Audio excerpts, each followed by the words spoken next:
नमस्कार दोस्तों, एक बार फिर से आपके सामने हम हाजिर हैं एक नई क्लास और नए टॉपिक के साथ। आपके कमेंट देखकर लग रहा है कि आप लोग क्लास को एंजॉय कर रहे हो। रीजनिंग की क्लास आपको अच्छी लग रही है। बहुत अच्छा हमको लगा ये देख करके और आपके कमेंट्स को पढ़ करके। तो बच्चों, आपसे एक विनम्र आग्रह भी है कि आप लोग क्लास को ज़्यादा से ज़्यादा शेयर करो, जिससे अधिक से अधिक बच्चे इस निःशुल्क क्लास का लाभ उठा सकें। बच्चों, आज की क्लास में जो हम लोग रीजनिंग का नेक्स्ट टॉपिक पढ़ने जा रहे हैं ये है आपका ब्लड रिलेशन, जिसको हिंदी में कहते हैं रक्त संबंध। बहुत ही इम्पोर्टेंट टॉपिक है। कोई ऐसा एग्जाम नहीं है जिसमें ये टॉपिक ना पूछा जाए, जिससे इसमें क्वेश्चन ना बनते हों। इस टॉपिक से क्वेश्चन हर जगह बनेंगे, इसलिए आपको ये बहुत अच्छे से पढ़ना होगा। इसको हिंदी में कहते हैं रक्त संबंध। अब देखो, ये टॉपिक के नाम से आपको पता चल रहा है ये संबंधों से रिलेटेड है कुछ। रक्त संबंध मतलब ये रिलेटिव्स की बात हो रही है आपके, कैसे चाहे वो आपके रिलेटिव आपके घर के हों या फिर आपके बाहर से दूर के रिश्तेदार ही क्यों ना हो, उन सब के बारे में बात हो रही है।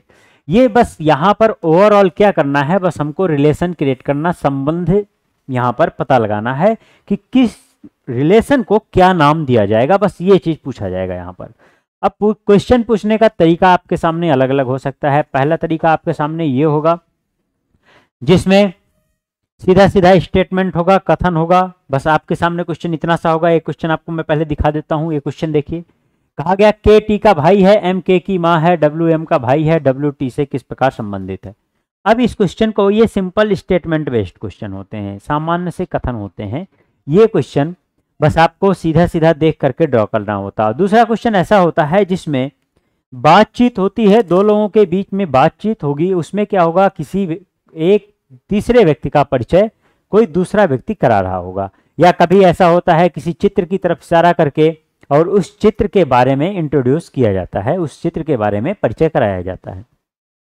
तो ये टॉपिक है यहाँ पर। और तीसरा जो टाइप है आपका इस टॉपिक का क्वेश्चन का, उसमें कोडेड फॉर्म में होता है, कूटबद्ध रूप में होता है। काम बस यही करना होता है जो हम फर्स्ट टाइप में करेंगे वही होगा, लेकिन कोडेड फॉर्म में होगा। मतलब उसे कूटबद्ध किया गया होगा, हम उसको पहले डिकोड करेंगे।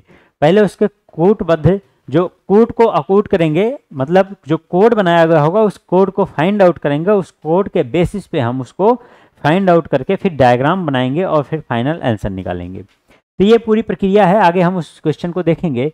फिलहाल यहाँ एक बात सबसे ज़्यादा जरूरी ये है कि ये टॉपिक किसका वीक होता है, किसका स्ट्रांग होता है। ये टॉपिक उनके लिए वीक होता है, उनके लिए कमज़ोर होता है जिनका अपना व्यक्तिगत रिलेशन क्लियर नहीं रहता। मतलब कि उन्हें ये नहीं पता होता कि किस संबंध को क्या कहेंगे, अपने रियल लाइफ में ही नहीं पता होता। तो भाई, जब रियल लाइफ में नहीं पता होगा तो यहाँ भी रिलेट नहीं कर पाओगे आप। यहाँ तभी आप रिलेट कर सकते हो, तभी आप तुलना कर सकते हो, जब आप एक्चुअल में चीज़ों को आपको पता हो कि किस रिलेशन को क्या नाम दिया जाता है। तो देखो, ये क्लास जो है यहाँ पर, इस क्लास में कुछ पॉइंट हम आपको बता दे रहे हैं जिनको ध्यान में रखना होगा। और वो टर्म आपको बहुत कम लोगों को पता होता है, इसलिए उस टर्म को ध्यान रखना आप लोग। जैसे एक वर्ड आता है पितामह। अब पितामह में अगर आपसे पूछ लिया जाए कि भाई पितामह वर्ड है किसके लिए, ये पितामह है किसको, किसके लिए यूज किया जाता है। ऑप्शन मैं आपको दे दूं, दादा और परदादा। दादा और परदादा। अब लोग इसमें कंफ्यूज होते हैं, कुछ लोग कहेंगे दादा, कुछ लोग कहेंगे परदादा। लेकिन मैं आपको बता दूं, परदादा नहीं, क्या कहेंगे, दादा। ये दादा के लिए ही पितामह यूज होता है। अब मैं इसको थोड़ा सा अच्छे समझा देता हूं। पिता और मह दो वर्ड हैं यहाँ पर जिनसे मिलकर के ये शब्द बना हुआ। मह वर्ड जो यूज होता है, ये प्रयोग होता है पिता के लिए, और एक शब्द और होता है वो है मही, ये प्रयोग होता है माता के लिए। मतलब यहां पर सिर्फ पितामह नहीं, एक शब्द पितामही भी हो सकता है। अब यहां अच्छे समझो इसका मतलब। पिता के पिता, पिता के पिता क्या कहलाएंगे, दादा। तो ऑब्वियसली यहां पर पिता की माता और पिता की माता क्या कहलाएंगी, दादी। बस यही अंतर है, ध्यान रखना, पितामह और पितामही का। और ये वर्ड आपके लिए बहुत इंपॉर्टेंट, मह और मही, इसी से हम इसको कैच करेंगे, ठीक है। तो इसी तरह से एक शब्द और बन जाता है मातामह। अब आप बता सकते हो कि मातामह किसे कहते हैं। देखो, माता मतलब माँ, मही मह मतलब पिता। माता जी के पिताजी, माता जी के पिताजी क्या कहलाएंगे, नाना। मतलब नाना को हम माता मह भी कहते हैं। तो ये ऐसे वर्ड हैं। इसी तरह से माता मही, माता मही माता की माता जी मतलब नानी। ये बातें आपको समझ में आ गई बड़े अच्छे से। तो देखो भाई, चार ऑप्शन जो है, अगर आप मान लो कोई क्वेश्चन आपने सॉल्व किया और चार ऑप्शन नहीं हो, पितामह, पितामही, मातामह और मातामही, अब इन्हीं चार ऑप्शन को बना दिया जाए और आपको यही नहीं पता हो, आपको ये पता हो परदादा, परदादी, परनाना, परनानी, तो फिर आप कंफ्यूज हो जाओगे कि इसमें से हम किसको टिक करें, क्योंकि आपके क्वेश्चन सॉल्व करने के बाद तो ये तो आ नहीं रहा होगा, आपके आंसर में दादा दादी या नाना नानी होगा, तो कन्फ्यूजन ये होता है। तो यहाँ पर ध्यान रखना इस चीज़ को कि आप ये गलतियां यहाँ पर मत करना, इस सब वर्ड को क्लियर रखना। और कई चीज़ें ऐसी हैं जहाँ पर यहाँ गलती होती है कि बहुत से रिलेशन आप निकालने में कई बार उल्टा करते हो। ऐसा करते हो जैसे मान लो ए और बी दो व्यक्ति हैं और दोनों के बीच में रिलेशन पूछ लिया जाए ए और बी के बारे में। अब कहा जाए अगर ए पिता है बी का, इस तरह से, तो क्वेश्चन में कभी कभी ऐसे पूछता है, कहता है बी ए का क्या है। तो भाई देखो, अगर यहाँ पर मैं ये कह रहा हूँ ए पिता है, तो आप कहोगे ऑब्वियसली बी पुत्र है। जी नहीं, बिल्कुल गलत है। बी तो पुत्र या पुत्री कोई हो सकता है।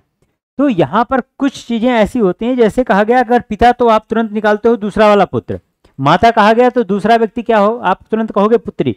तो ये चीज गलतियां होती हैं, ये गलतियां भी आपको नहीं करनी है। इस चीज के लिए थोड़ा आपको सतर्क रहना है इस टॉपिक में। और मैं आपको बता दूं, ये टॉपिक जो आपका है, इसमें जब तक सारे रिलेशंस को आप अच्छे से नहीं समझोगे तब तक गलतियां आपसे होती रहेंगी। इसलिए रिलेशंस को क्लियर करना बहुत ज़रूरी है। तो फिलहाल हम लोग यहाँ पर क्वेश्चन पे आगे बढ़ेंगे, वहाँ पर जो भी चीज़ें हैं हम काफ़ी कुछ क्लियर करके आपके चलेंगे। लेकिन जो बाकी सारे रिलेशंस हैं उनके लिए एक अलग से वीडियो लेक्चर आपके लिए हम बनाएंगे, जिसमें केवल हम रिलेशंस की ही बात करेंगे। और आपको वो टॉपिक पढ़ना होगा, वो वीडियो देखना होगा। उस वीडियो को देखने के बाद आपको चीज़ें और अच्छे से समझ में आएंगी, क्योंकि यहाँ पर अगर हम रिलेशन बताएंगे तो अभी हमारे क्वेश्चन आज के नहीं हो पाएंगे। तो आज हम लोग सबसे पहले क्वेश्चन को देखते हैं, बाकी रिलेशंस बीच बीच में जो भी रिलेशन आएंगे उनको हम लोग डिस्कस करते हुए आगे बढ़ेंगे। सारी चीज़ें प्रॉपरली सीखते हुए ही आगे बढ़ेंगे हम लोग। तो नेक्स्ट क्वेश्चन की बात करते हैं, क्वेश्चन नंबर 1 की बात करते हैं। तो क्वेश्चन नंबर 1 में क्या कह रहा है,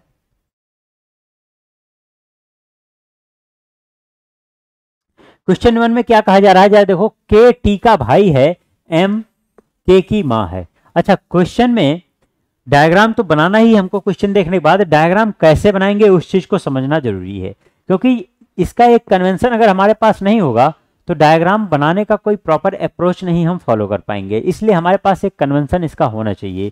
आइए देखते हैं क्या हम अप्रोच लगाने वाले। तो आपको मैं बता दूं, सबसे पहले यहाँ पर जेंडर की बात करें अगर हम, तो जेंडर के लिए जो हम लगाने जा रहे हैं, जो कन्वेंशन यूज करने जा रहे हैं, तो जेंडर के लिए दो सिचुएशन हो सकती है भाई, मेल हो सकता है या फीमेल। यही दो सिचुएशन यहाँ पर हो सकती हैं। तो अगर कहा जाए कोई एक व्यक्ति ए है और वो मेल पर्सन है तो उसको अंडरलाइन करते हुए चलेंगे, और कहा गया ए अगर फीमेल है, महिला है, तो उसको सर्किल में करेंगे। मतलब पुरुष के लिए अंडरलाइन करो और महिला के लिए सर्किल में करो। अगर मैंने कहीं पर ऐसे लिख दिया एक्स और एक्स को सर्कल में कर दिया, मतलब एक्स क्या है, फीमेल। अगर वाई लिख करके अंडरलाइन कर दिया तो इसका मतलब वाई क्या है, मेल पर्सन। तो ये तो जेंडर के लिए एक कन्वेंशन हमारा हो गया। इसके अलावा जनरेशन के लिए जरा समझो आप, जब भी जनरेशन का गैप यहाँ पर बनाएंगे हम तो किस तरीके से बनाएंगे, उसके लिए ट्री कैसे जाएगी हमारी, जो डायग्राम होगा एक्चुअल में ट्री नीचे की तरफ फॉलो करेगी। कैसे, जो टॉप मतलब कि जो ओल्ड पर्सन होंगे, जिनको हम पेरेंट्स कह सकते हैं, ये हमेशा रूट में ऊपर की तरफ रखो इनको, और बाकी जो होंगे नीचे ब्रांचेस ट्री में आते चले जाएंगे। बाकी जितने भी चाइल्ड होंगे वो सब चाइल्ड, जितने भी चिल्ड्रन हैं यहाँ पर, ये सब आपके कहाँ होंगे, रूट में होंगे। इस तरह से ब्रांचेज में होंगे। तो यहाँ पर रूट में हम पेरेंट्स को लेकर के चलेंगे और ब्रांचेज में चिल्ड्रन को, मतलब कि टॉप टू बॉटम फ्लो होगा हमारे ट्री का। टॉप पर होंगे हमारे ओल्ड एज पर्सनस और बाकी न्यू कमर्स जो होंगे वो बिल्कुल नीचे आते चले जाएंगे, और ऐसे ट्री हमारी बनती चली जाएगी। अब ट्री की बात करें तो देखो हम लोग कहाँ से पढ़ेंगे, अगर किसी एक पर्टिकुलर पर्सन की बात की जाए तो इसके पिताजी होंगे और पिताजी के पिताजी को दादा कहते हैं, ये आपको पता है, और दादाजी के पिताजी को परदादा कहते हैं, ये भी आपको पता है। तो देखो यहाँ पर इससे ज़्यादा पीछे जाने की जरूरत नहीं है, इससे ज़्यादा आपको आपके सामने क्वेश्चन मिलेगा ही नहीं। अगर उस पर्सन से आगे बढ़ोगे तो उसका पुत्र मिलेगा, पुत्र से आगे बढ़ोगे तो उसका पौत्र मिलेगा, और पौत्र से जब आप पौत्र को पोता भी कहते हैं, ध्यान रखना, और पौत्र से जब आप आगे बढ़ोगे तो पर पोता मिलता है जिसको प्रपौत्र भी कहते हैं।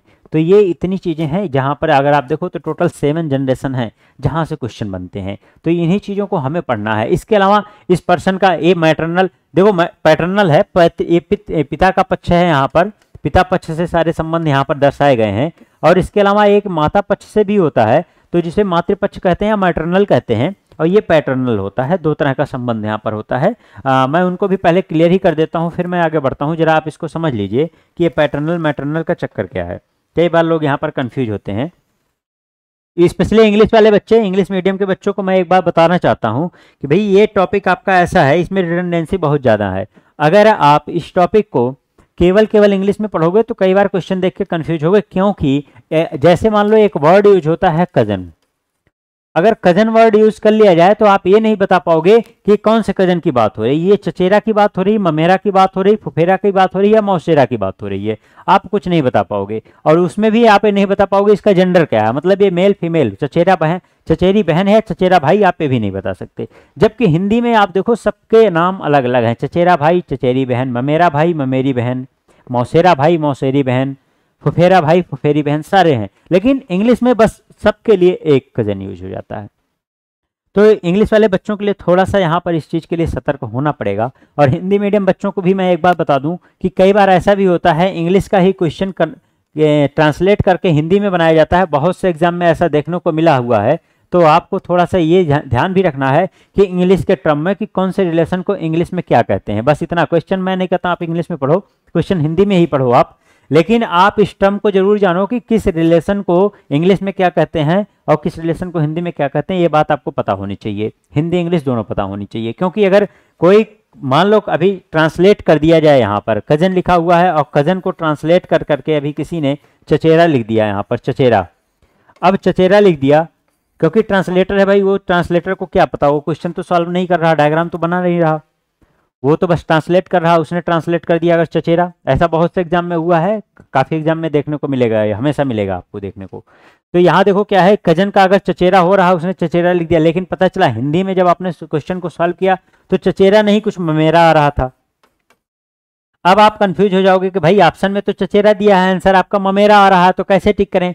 तो आप कंफ्यूज हो जाते हो कि ये गलत है, क्वेश्चन गलत है, छोड़ के भाग जाओगे। छोड़ना नहीं है, एक बार इंग्लिश की तरफ देखोगे तो कजन निकलेगा, आप समझ जाओगे तुरंत कि ये कजन को ट्रांसलेट किया, तुरंत आप इसके अनुसार ऑप्शन को टिक कर देना। तो ये गलतियां बहुत होती हैं, विशेष रूप से इस टॉपिक में होता है, ठीक है। तो क्योंकि रिडंडेंसी बहुत ज़्यादा है यहाँ पर इंग्लिश की वजह से, इंग्लिश के वर्ड की रिडंडेंसी इतनी ज़्यादा है कि एक ही वर्ड कई सारे रिलेशन को कंटेन करके चलता है। यही समस्या यहाँ की है इस टॉपिक की। तो आप इस चीज़ को ध्यान रखना, इसमें गलतियाँ आपसे नहीं होनी चाहिए। तो अभी हम लोग यही समझ रहे हैं कि गलतियाँ कहाँ कहाँ पे होती हैं। और मैं यहाँ पर बात कर रहा था जनरेशन का, तो ज़रा देखो क्या है, अभी मैंने आपसे क्या कहा था कि कुछ रिलेशंस को हमें क्लियर करना है। जैसे देखो पोता में और पोती में भी गलतियाँ होती हैं। यहाँ पर पोता और पोती, एक बात समझ लो, ये पैटर्नल का रिलेशन होता है, मतलब कि पिता पक्ष से संबंधित होता है। पोता वो होता है जो पुत्र का पुत्र होता है, और पोती होती है पुत्र की पुत्री। तो ये पिता से संबंधित होता है, इसलिए ये पैटर्नल कहलाता है, पिता पक्ष का कहलाता है। इसके अलावा आता है नाती और नातिन, नाती और नातिन। तो ध्यान देना यहाँ पर, नाती और नातिन ये माता पक्ष से संबंधित है, क्योंकि माता की माता ननिहाल पक्ष से जाकर के, माता की माता ननिहाल पक्ष से संबंधित है, मतलब नानी या माता के पिता, तो वो ननिहाल पक्ष से संबंधित है। और नाती नातिन भी ननिहाल पक्ष वाला ही रिलेशन बनता है, मतलब नाना नानी के लिए ही नाती नातिन होता है, और ये दादा दादी के लिए होता है।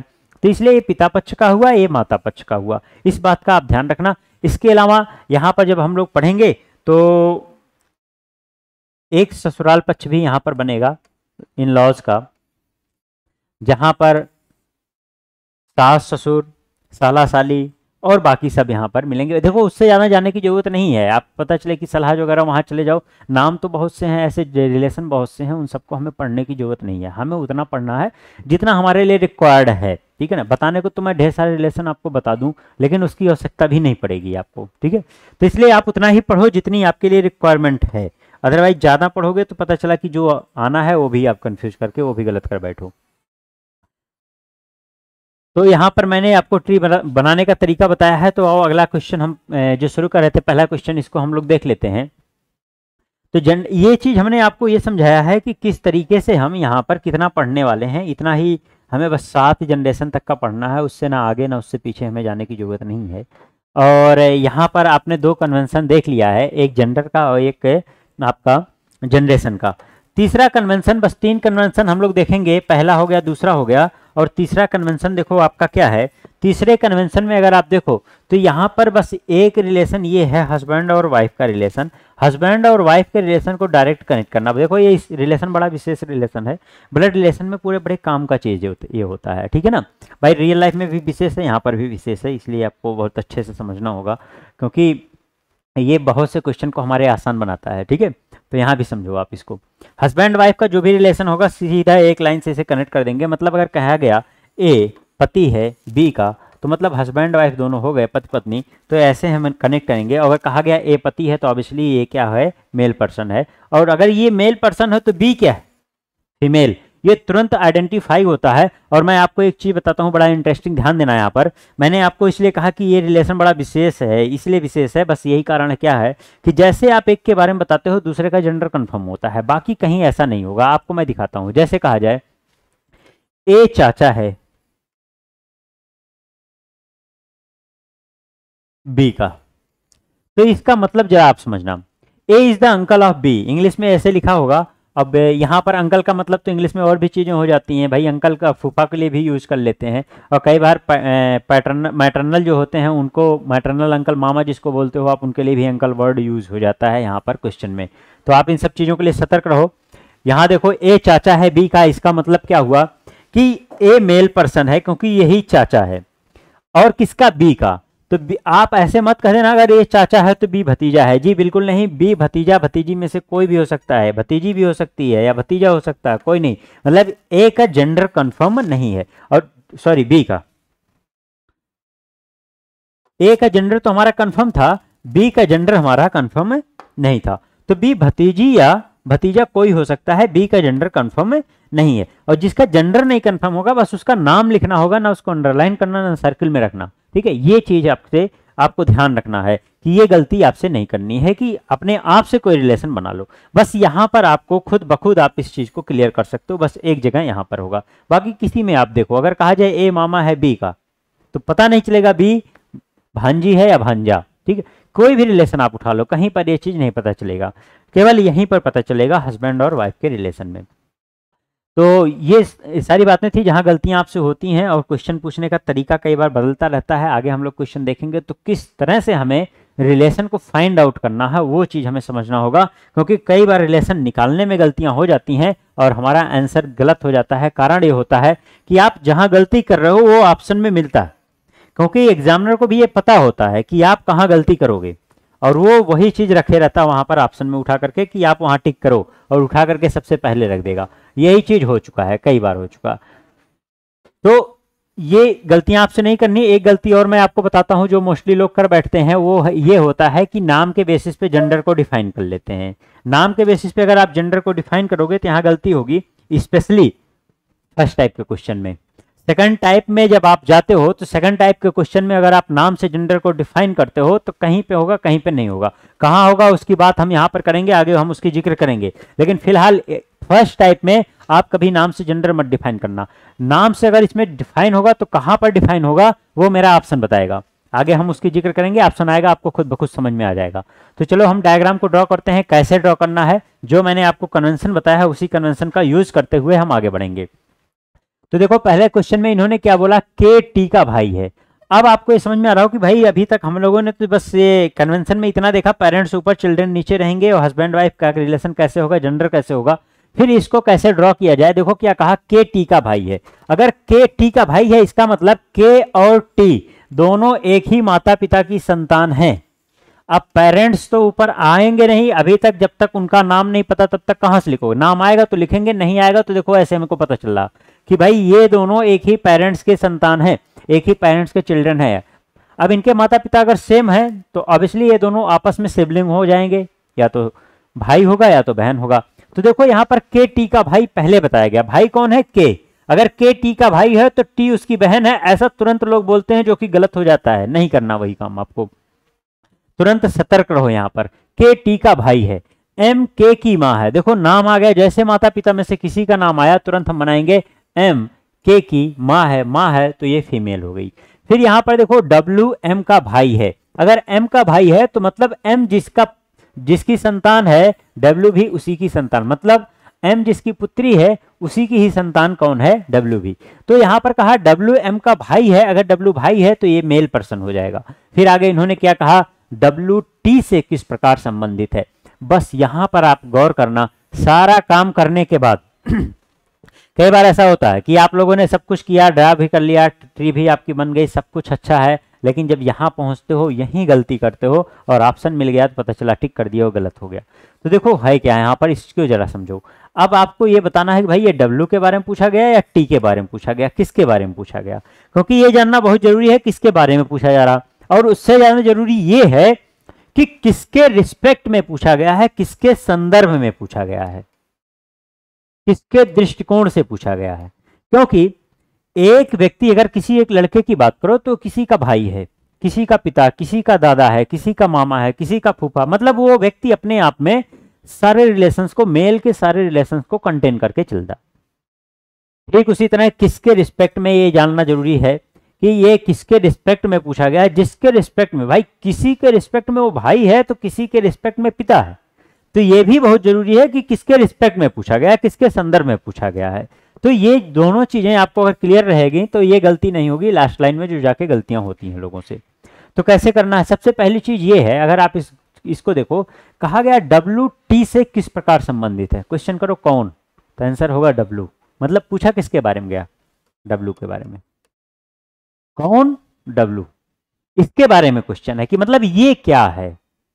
अब मेल पर्सन है तो भाई मेल पर्सन है तो भाई हो सकता है, दादा हो सकता है, चाचा हो सकता है, मामा हो सकता है, फूफा हो सकता है, ये सारे रिलेशन इसके बनेंगे। किसी का ससुर भी हो सकता है, किसी का साला हो सकता है, किसी का भांजा हो सकता है, किसी का भतीजा हो सकता है, ये सारे रिलेशन इसके साथ हैं। अब ये डिसाइड कौन करेगा कि कौन सा रिलेशन हमें चूज करना? वो डिसाइड करेगा कि हमें किसके संदर्भ में देखना। वो संदर्भ आपको बताएगा कि यहां पर रिलेशन क्या बनने वाला। अब संदर्भ चेक करने के लिए यही चीज यहां पर जरा आप देखो, किससे, आपका क्वेश्चन है किससे, मतलब किससे हमको देखना है। तो आप यहां देखो, ये संदर्भ यही बता रहा है किससे, से का मतलब कि ये संदर्भ की बात कर रहा है, किससे? टी से। मतलब टी के संदर्भ में देखना, मतलब किसके दृष्टिकोण से? टी के दृष्टिकोण से हमें देखना है किसको? डब्ल्यू को देखना है। भाई टी के अगर दृष्टिकोण से देखना है तो आप इसी टी की जगह पे खड़े हो जाओ और डब्ल्यू की ओर देखो, आपको समझ में आ जाएगा कि टी डब्ल्यू को क्या बुलाएगा। अगर आप गौर से इसकी बात को सुनोगे कि टी डब्ल्यू को क्या बुला रहा होगा तो आपका आंसर ही बुला रहा है। जरा देखो कैसे। टी है, टी देखेगा ये एम उसकी माता, मतलब टी देखेगा कि एम मेरी माता है और मेरे माँ का भाई है डब्ल्यू, तो क्या कहेगा? टी कहेगा ये मेरे माँ का भाई, ये तो मेरा मामा हो गया। तो जो ये कह रहा है या जो ये कह रही है वही यहां पर आंसर है। तो आंसर हमारा क्या होगा? First part.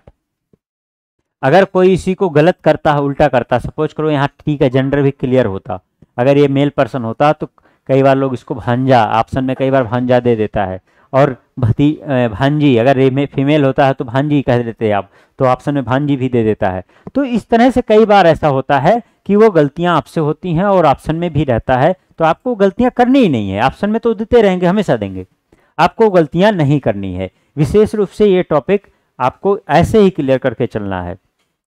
जब तक आपके रियल रिलेशन क्लियर नहीं होंगे तब तक ही गलती होगी। अगला क्वेश्चन आपका ये देखो,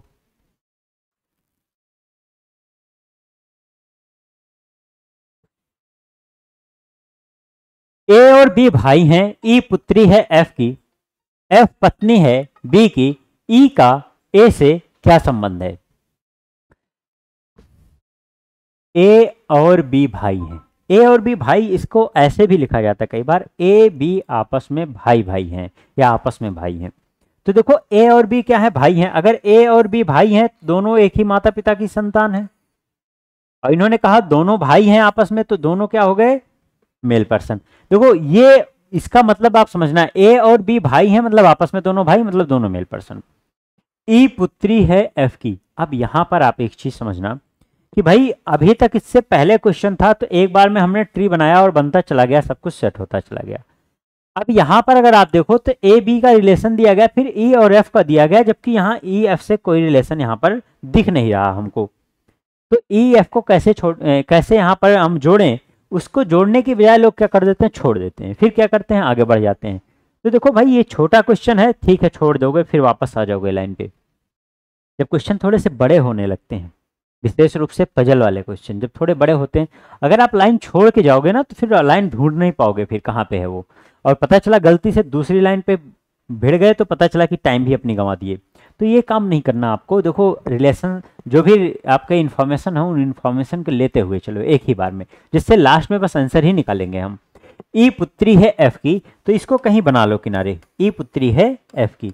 हालांकि देखो यहाँ पर इंफॉर्मेशन तुरंत है, लेकिन ये आपको हैबिट में लाना, अपनी आदत में लेकर के आना। ई पुत्री है एफ की, अगर ई पुत्री है तो एफ को माता मत बोल देना यहाँ पर। फिर आगे इन्होंने कहा एफ पत्नी है बी की। तो देखो मैंने ये स्पेशली इस चीज को ऐसे क्यों तोड़ करके अलग अलग बनाया, एक बार में नहीं बनाया। आपको एक बात और बतानी थी, वो बात ये बतानी थी कि भाई देखो एक ट्री तो यहां पर था आपका ए और बी का, और एक ट्री आपने अलग से बनाया था एफ और ई का। अब आगे जो क्वेश्चन आपका बना उसमें अगली लाइन में क्या कहा, एफ पत्नी है बी की। अब जैसे ये बनाया तो इसका मतलब इन दोनों को हमें मिलाना होगा, क्योंकि इस ट्री में भी एक व्यक्ति ऐसा है और इस ट्री में भी एक व्यक्ति ऐसा है जो दोनों में कॉमन है। कॉमन कहां से हो रहा था जरा समझो। मैं यहां पर अगर इसको बना दूं, इन्होंने कहा एफ पत्नी है बी की, अगर एफ पत्नी है बी की तो देखो एफ को हम यहां पर बनाएंगे। तो देखो क्या हुआ, एफ यहां पर भी एफ यहां पर भी, दोनों जगह एफ कॉमन, तो एक जगह जेंडर क्लियर हो गया तो उसका जेंडर क्लियर हो गया। तो अगर ये दोनों जगह पे क्लियर हो गया है तो भाई अब इसको हम करेंगे मर्जिंग। हमको ये पता चल गया कि यहां पर कौन व्यक्ति है जो दोनों में कॉमन है। अब आप ऐसे कह सकते हो भाई एक परिवार यहां पर था, एक परिवार यहां पर था, लेकिन एक परिवार में एक व्यक्ति ऐसा था कि जो यहां पर भी संबंध रखता था और यहां पर भी संबंध रखता था, तो उसी के माध्यम से आप बाकी सारे संबंधों को कनेक्ट कर लिए। ये तभी आप कर सकते हो जब दो अलग अलग परिवारों में कोई एक व्यक्ति उभयनिष्ठ होगा। अब एक परिवार कोई यहाँ बैठा हुआ है, लखनऊ में एक परिवार बैठा हुआ दिल्ली में, और इन दोनों से कोई रिलेशन नहीं, तब आप रिलेशन नहीं बना सकते हो। लेकिन अगर इसी परिवार का एक सदस्य यहाँ पर रिलेशन कुछ बनाता है तो उससे क्या है, रिलेशन पूरा क्रिएट हो जाता है। जैसे सपोज करो यहाँ पर कोई लड़की एक्स है, इसकी शादी यहाँ पे हो गई, तो इस परिवार से अब संबंध सारे सारे रिलेशन से निकल करके आ जाएंगे जो कुछ भी होंगे। तो वही चीज यहाँ पर भी हो रहा है कि भाई यहाँ पर कॉमन कौन है, एफ है। अगर एफ कॉमन है तो देखो अगर इस एफ को हम कॉमन कह रहे हैं तो देखो एफ को यहाँ दोनों जगह सेम होना चाहिए। अगर मैं इसमें ले जा करके इसको उठा करके जोड़ूं तो देखो कैसे जुड़ेगा, एफ की ही पुत्री कौन, ई। तो इधर की जो ट्री थी वही ट्री यहाँ पर आके मिल गई, इधर की ट्री आके यहाँ पर मर्ज हो गई। आप देखो एफ इस ट्री में भी और एफ इस ट्री में भी, और पूरा ट्री कंप्लीट हो गया, पूरी फैमिली ट्री यहाँ पर जाकर के बन गई है, और सारे रिलेशन सब यहाँ से जुड़ गए हैं, सारे इंफॉर्मेशन हमारे निकल जाएंगे। अच्छा, सबके जेंडर भी क्लियर है, कोई भी ऐसा व्यक्ति नहीं है जिसका जेंडर हमें ना पता हो, तो हम यहाँ पर सारी चीज निकाल भी सकते हैं। और देखते हैं यहाँ पर इन्होंने क्या पूछा था, ई का ए से क्या संबंध है। तो भाई किसका, आपका क्वेश्चन क्या है, किसका, ई का, मतलब ई के बारे में पूछा गया। किससे, ए से, किसके रिस्पेक्ट में पूछा गया, ए के रिस्पेक्ट में पूछा गया। तो ये के दृष्टिकोण से जरा देखो, ये देखेगा कि भाई ये इसका भाई है और इसके भाई की पत्नी है, और भाई के पत्नी का पुत्री, या फिर इसी को आप ऐसे कर सकते हो, भाई इसके पत्नी की पुत्री तो इसके भाई की पुत्री, और भाई की पुत्री जो है वो क्या कहलाएगी, भतीजी। तो यहां पर जब आपने देखा ए ई को भतीजी बुला रहा है तो यही हमारा आंसर है। बस उसकी आवाज को सुनो आप कि वो क्या कॉल कर रहा है, क्या बुला रहा, वो जो बुला रहा ना वो आपका आंसर बता रहा है आपको, बस आपको सुनने की जरूरत है। तो इस तरह से आंसर यहां पर आ गया भतीजी। अगला क्वेश्चन देखो।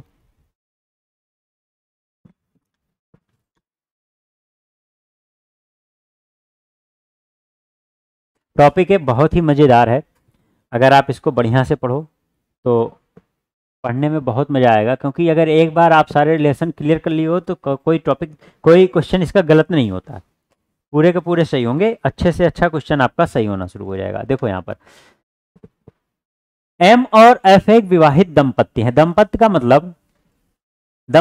मतलब होता है हस्बैंड वाइफ, आपस में हस्बैंड वाइफ हैं, जिसको स्पाउस कहते हो, एक दूसरे का स्पाउस है यहाँ पर। लेकिन यहाँ कौन पति है कौन पत्नी ये बात कंफर्म नहीं होती है जब भी दंपत्ति कहा गया।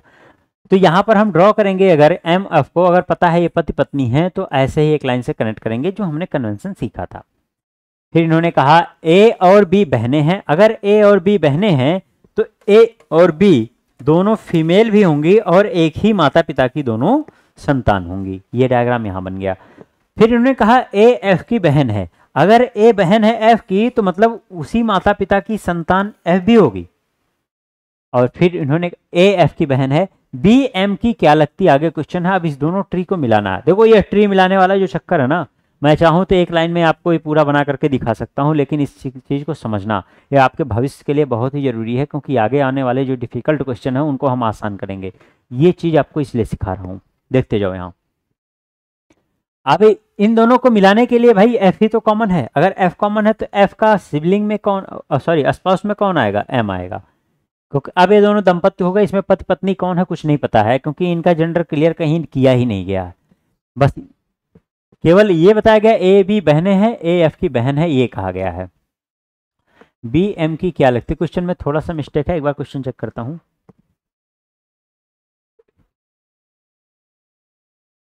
हाँ, क्वेश्चन में ये वर्ड यहाँ पर थोड़ा सा हुआ था, एफ ए की बहन है, थोड़ा सा मिस्टेक हुआ यहाँ टाइपिंग का था, इसको करेक्ट कर लो। देखो बस इतनी सी बात है, ए एफ की बहन है। अभी हमने इससे पहले क्या बनाया था, ए एफ की बहन है, अब यहाँ पर कहा गया एफ ए की बहन है।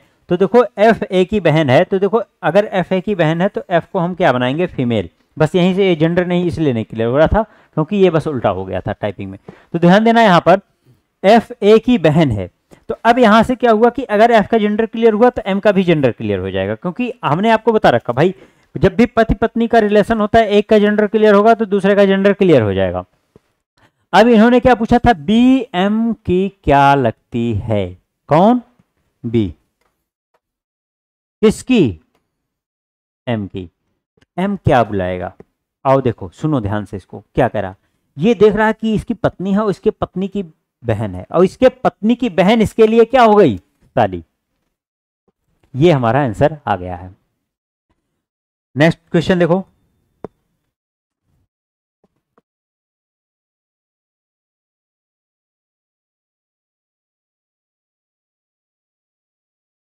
यदि राजू अमरेंद्र के पिता के पुत्र की पत्नी का बेटा हो, बहुत दूर का रिलेशन इन्होंने क्रिएट कर दिया। देखो राजू अमरेंद्र के पिता, कैसे ये लंबे जो सेंटेंस होते हैं इनको कैसे बनाते हैं, देखो भाई स्टेप बाई स्टेप चलो, आप सब कुछ ड्रॉ होगा चाहे वो कितना भी बड़ा सेंटेंस क्यों ना हो। अमरेंद्र के पिता, यहां पर कहा गया उनके पिता के पुत्र की पत्नी का बेटा हो, कौन, राजू। राजू कौन है, राजू का परिचय इतने लंबे में दिया गया है, ठीक है। तो आओ बनाते हैं, अमरेंद्र, अमरेंद्र के पिता। देखो अमरेंद्र के पिता का नाम नहीं है, अंडरलाइन कर दो, मेल पर्सन है, नाम आएगा तो लिखेंगे, नहीं आएगा तो कोई बात नहीं। अमरेंद्र के पिता के पिता मतलब अमरेंद्र के क्या हो गए, वो दादा हो गए, के पुत्र की पत्नी का बेटा। ध्यान देना यहां पर, एक तो पुत्र यही हो सकता है अमरेंद्र का पिता ही, और दूसरा सेंटेंस आपका ऐसा भी हो सकता है भाई अमरेंद्र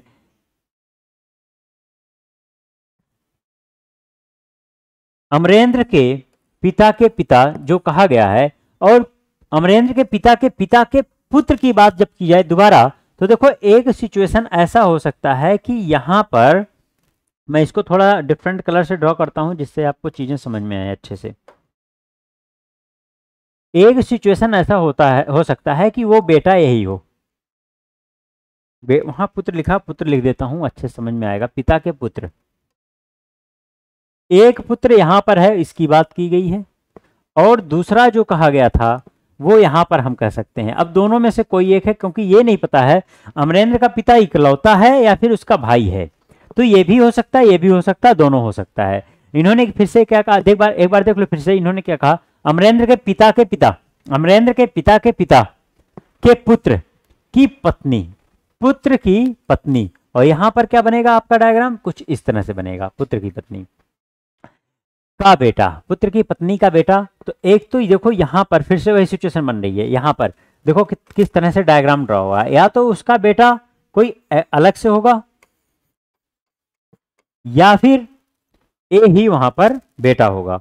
तो देखो यहां पर इसको एक नए कलर से मैं यहां पे बना दे रहा हूं, बेटा। अब या तो ये होगा, या तो सिचुएशन क्या होगी, वो बेटा यही होगा, एक ही बात की जा रही होगी इन दोनों में से। और वही सिचुएशन यहां भी बन सकता है कि इसका पुत्र यहां पर आ सकता है, बस ये इसको बेटा कहा जाएगा क्योंकि इसके बेटे की बात हुई है। यहां पर क्या था, अमरेंद्र के ही माता पिता की बात हुई थी, इसलिए हो सकता है अमरेंद्र का ही कोई भाई हो, जब तक अमरेंद्र के बारे में पता नहीं चलेगा अमरेंद्र इकलौता है या क्या है। आगे इन्होंने क्या कहा, पत्नी का बेटा हो। अब वो बेटा कौन है, अच्छा राजू नाम तो दे रखा है यहाँ पर, इन्होंने क्या बोला, राजू। अगर राजू दे रखा है तो इस डायग्राम की हमें जरूरत नहीं है। यहाँ पर देखो, यहाँ पर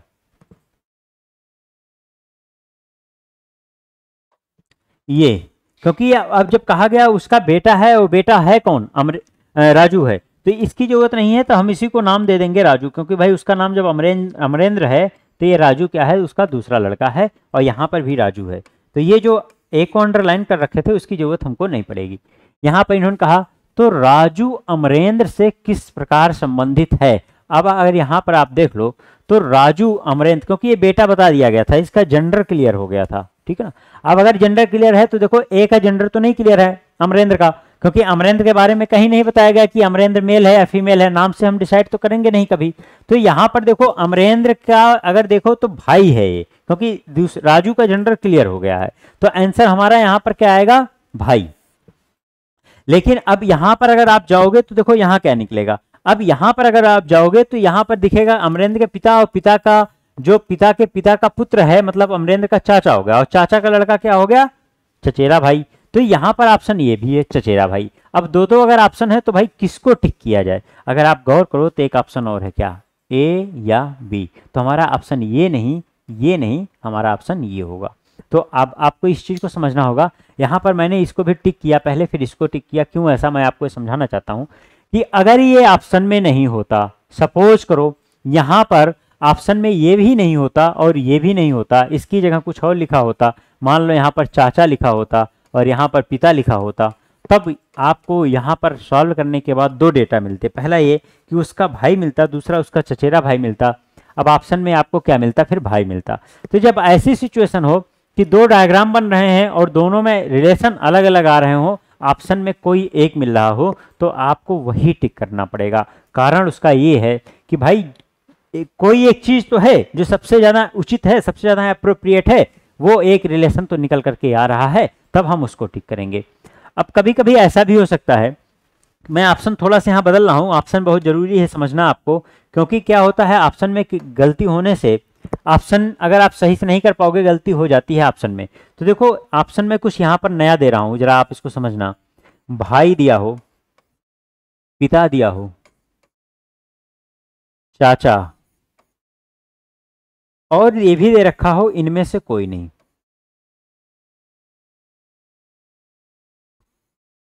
नन ऑफ दीज भी यहां पर लिखा हुआ हो, नन ऑफ दीज या नन ऑफ एबव। तो देखो यहां पर ये भी दिया हो, अब आपने सॉल्व कर लिया भाई, दो डायग्राम आपके सामने आ गए, एक में आंसर निकल करके आ गया भाई और दूसरे में आंसर निकल करके आ गया आपका चचेरा भाई, ये दो हमारे सामने आंसर निकल करके आ रहे हैं। अब आपने जब इसको देखा तो तुरंत ऑप्शन की ओर देखो तो भाई भी लिखा हुआ, लिखा है इनमें से कोई नहीं, तो अक्सर लोग क्या करते हैं इससे कंफ्यूज हो जाते हैं, इनमें से कोई नहीं का मतलब, तो लोग गलती से इसी को टिक कर देते हैं, और ये काम नहीं करना भाई। एक चीज अगर आप कहते हो इनमें से कोई नहीं, तो इसका मतलब बाकी तीन ऑप्शन को आप पूरी तरह से खारिज कर रहे हो। अगर बाकी तीन ऑप्शन को पूरी तरह से खारिज कर रहे हो तो आप इसको भी खारिज कर रहे हो कि वो भाई है, जबकि ये पूरी तरह से खारिज नहीं है भाई, ये 50% इसका चांस है, बाकी तो आप खारिज कर सकते हो, कोई दिक्कत नहीं। लेकिन इसको नहीं खारिज करना। तो ऐसे में क्या करना होता है, ऐसे में सबसे ज्यादा उचित ऑप्शन, मतलब इसको टिक करना, इसको खारिज करना और इसको टिक करना, मतलब कि ये सबसे उचित ऑप्शन है बाकी सभी ऑप्शन में। तो इसलिए आंसर क्या होगा भाई। अगर इस तरह ऑप्शन होगा तब हम आंसर टिक करेंगे भाई। अगर इस तरह आंसर दिया है तो हम टिक करेंगे ए या बी, या इसी की जगह आपके सामने लिखा जा सकता है भाई या चचेरा भाई, ए बी की जगह। तो इस तरह से ऑप्शन आपके सामने बदलेगा। कई बार ऐसा भी होता है, लिखा होता है आंकड़े अपर्याप्त या दिया गया डेटा पर्याप्त नहीं है, इस तरह से लिखा होता है।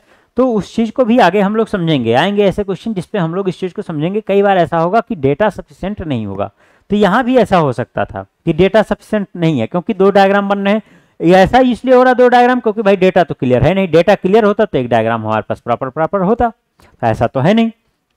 तो अगर मान लो यहीं पर भी ये भी दे दिया जाए डेटा इनसफिशिएंट या आंकड़े अपर्याप्त, तो हम उस क्वेश्चन का आंसर किस तरह से देंगे, किस ऑप्शन को चूज करेंगे। तो अगर यहाँ पर मान लो इसी ऑप्शन में इनमें से कोई नहीं की जगह पर दे दिया होता आंकड़े अपर्याप्त, तो मैं आपको बताऊं कि ये सबसे ज्यादा उचित ऑप्शन होता हमारे लिए। तब हम इसको भी नहीं टिक करते, तब हम इसको टिक करते, क्योंकि ये 50-50 का चांस था, इसलिए हमने टिक किया। लेकिन यहां पर अब आंकड़े अपर्याप्त कहना सबसे ज्यादा उचित बात है, 100% ट्रुथ है, इसलिए हम ऐसे केस में आंकड़े अपर्याप्त ही टिक करेंगे। लेकिन अगर यहां पर लिख दिया गया भाई चचेरा भाई ए या बी आंकड़े अपर्याप्त, तो आपको कंफ्यूजन होता है कि अब क्या करें, ये तो दोनों चीजें आ गई हैं। तो भाई जिसमें डेटा के साथ बात की गई है, आपने देखा पिछली क्लास में भी हम लोगों ने बात किया था ऑर्डर रैंकिंग में, जहां डेटा के साथ बात हो रही होगी वो ज्यादा बातें सबसे ज्यादा स्ट्रांग होती हैं। तो जब डेटा के साथ बात हो रही तो वही सही है। आंकड़े अपर्याप्त होने के बाद भी अगर लिख दिया जाए ए या बी, तो ए या बी को टिक करना है आपको। तो ये जो बातें हो गई तो हमारे लिए कि हमें ये कैसे करना है, ऑप्शन को कैसे टिक करना है। नेक्स्ट क्वेश्चन देखो, एम के का भाई है, टी के की बहन है, आर एम के पिता हैं।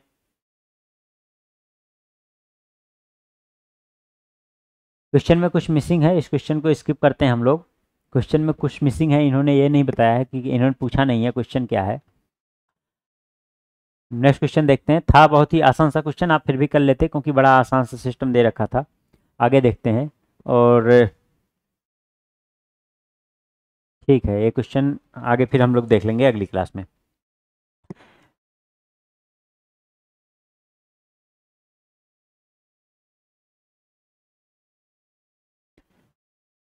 यहां पर कहा गया है डी के का भाई है, एम के की बहन है, आर डी के पिता हैं और एस एम की मां है। के आर से किस प्रकार संबंधित है। तो आओ इसको भी बनाते हैं हम। डी के का भाई है, अगर डी के का भाई है तो जरा देखो यहां पर डी के माता पिता की ही संतान कौन है, के है, लेकिन वहां पर डी का जेंडर पता है हमको, ये क्या है, मेल पर्सन है। डी के का भाई है, एम के की बहन है, अगर के की बहन एम है तो चलो एम को भी यहीं पर बनाते हैं और फीमेल इस तरह से बना दिया। आर डी के पिता हैं, अगर डी के पिता आर हैं तो आर को यहां बनाया इस तरह से। और एस एम की मां है, एस अगर एम की मां है तो ऑब्वियसली इसी की पत्नी होगी एस, आर की, तभी तो, क्योंकि एम के पिता आर हैं तो एम की माता कौन, एस, एस एम की मां है। तो इन्होंने कहा के आर से किस प्रकार संबंधित है, कौन, के, किससे, आर से। तो देखो आर के लिए या तो ये पुत्र है या तो पुत्री, तो अगर आप ध्यान से देखो तो एक ऑप्शन है पुत्र या पुत्री, तो सबसे ज्यादा उचित ऑप्शन ये है। तो पिछले वाले क्वेश्चन की तरह ये भी था।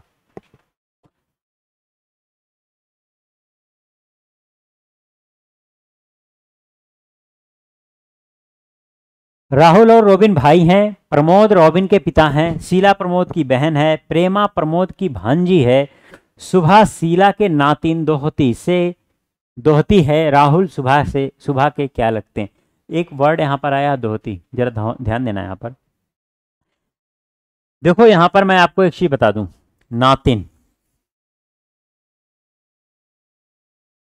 नातिन को दोहती भी बोलते हैं या दोहित्री भी बोलते हैं, ध्यान रखना इसको। संस्कृत का शुद्ध वर्ड है दोहित्री, तत्सम और तद्भव की बात है। देखो यहां पर इसको दोहती और दोहित्री दोनों बोलते हैं। ठीक इसी तरह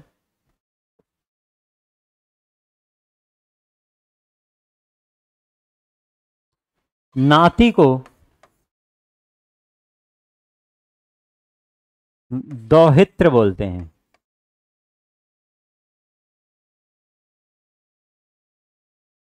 नाती को दोहित्र बोलते हैं। इसको दोहित्र और दोहित्री ये शुद्ध वर्ड इसके हैं। तो कई बार इसमें दोहती वर्ड यूज कर लेते हैं दोहित्री के लिए भी। दोहित्री के लिए इस तरह कई बार दोहती यूज कर लेते हैं। तो आप ध्यान रखना उस चीज़ को, ये वही चीज़ें हैं। अच्छा, ये ऑप्शन में भी आ जाते हैं कई बार कि ऑप्शन में आ गया और लोग कंफ्यूज हो जाते हैं कि भाई ये है क्या दोहती। तो आप आज इसको क्लियर कर लो। चलो आओ डायग्राम को हम लोग ड्रॉ करते हैं। तो देखो इन्होंने जो पहली लाइन में बोला है राहुल और रोबिन भाई हैं, तो मतलब राहुल और रोबिन एक ही माता पिता की संतान है। तो आओ इसको ड्रॉ करते हैं। राहुल और रोबिन भाई हैं। ये राहुल है और ये रोबिन है, दोनों आपस में क्या हो गए, भाई हो गए। प्रमोद रोबिन के पिता हैं। रोबिन के पिता हैं मतलब राहुल के भी पिता हैं प्रमोद। प्रमोद पिता हैं। शीला प्रमोद की बहन है। अगर प्रमोद की बहन है, प्रमोद के माता पिता की ही एक पुत्री है। ये कौन? शीला। प्रेमा प्रमोद की भांजी है। ध्यान रखना, प्रमोद की भांजी कौन है? प्रेमा। अब देखो दो सिचुएशन फिर से एक बार बन रही है। पहली सिचुएशन ये होने वाली है, मैं इसको थोड़ा अलग कलर से बना रहा हूं, देखना। पहली सिचुएशन ये होगी कि शीला की ही पुत्री हो। कौन? किसका नाम लिया गया है? प्रेमा प्रमोद की भांजी है, तो ये है प्रेमा। पहली सिचुएशन ये हो सकती है कि प्रेमा शीला की पुत्री हो, या दूसरी सिचुएशन ये हो सकती है कि प्रमोद की एक और सिस्टर हो और उस सिस्टर की बहन हो कौन? सॉरी, पुत्री हो कौन? प्रेमा। मतलब प्रमोद की एक और बहन है शीला के अलावा भी और उसकी पुत्री है कौन? प्रेमा। तो ये दोनों केस में, दोनों सिचुएशन में ये क्या होगा, यहां पर ये भांजी ही कहलाएगी। फिर आगे इन्होंने कहा प्रेमा प्रमोद की भांजी है, सुभा शीला की नातिन है। तो देखो यहां पर ये है शीला, शीला की नातिन। नातिन का मतलब क्या होता है? नातिन का मतलब ये होता है कि पुत्र की पुत्री। तो उस सिचुएशन में हम क्या बनाएंगे, बस यही एक रिलेशन बनेगा। क्या? शीला की पुत्री प्रेमा, प्रेमा की पुत्री शुभा। ये अब ये नातिन हो गई। तो फिर से एक बार देख लो आप, शुभा शीला की नातिन है। तो देखो यहां पर नातिन आया, लेकिन यहां पर हम इसमें नहीं ड्रॉ कर सकते। यहां पर हमारा ड्रॉ नहीं हो सकता है कि यहां पर हम इसको नातिन नहीं बना सकते हैं। तो ये सिचुएशन होगी, एक डायग्राम जो सिर्फ इतना सा आएगा और एक डायग्राम ऐसा आएगा जिसमें ये सारी चीजें होंगी, लेकिन ये प्रेमा नहीं होकर के यहाँ पर एक खाली सा स्पेस होगा, प्रेमा यहाँ पर आ जाएगी। क्योंकि नातिन हम तभी बनाएंगे जब शीला की पुत्री को बनाएंगे तब। ठीक है, तो दो तरह से डायग्राम हमारा हो सकता है। इन्होंने क्या कहा, राहुल शुभा के क्या लगते हैं? कौन? राहुल। तो भाई जब रिलेशन यहां से पूछा गया है तो इस ट्री से हमारा कोई मतलब भी नहीं रहा। तो शुभा के क्या लगते हैं? तो देखो शुभा अगर देखेगी तो क्या देखेगी? शुभा देखेगी कि भाई ये है हमारी माता और माता के माता, तो इसकी क्या हो गई? नानी।